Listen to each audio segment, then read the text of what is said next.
এখানে বাঁশ দিয়ে বেড়া দাও, তারপর আমরা যাচ্ছি একটু কষ্ট করে দেখার জন্য।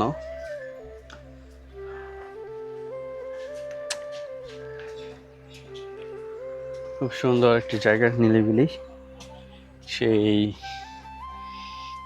জায়গা। এখানে তো আড্ডা মারার মতো জায়গা এইটা, সেই নীলা মার্কেট। পিছনে বালু নদী, আর এই যে মুস্তাকিম। তো মুস্তাকিম, কেমন লাগতেছে তোমার কাছে? অনেক ভালো লাগতেছে। কতক্ষণ সাইকেল চালাইলে আজকে?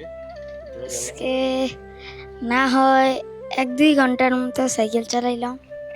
আজকে কেমন লাগলো জলছিরি স্পটটা আর নীলা মার্কেটটা?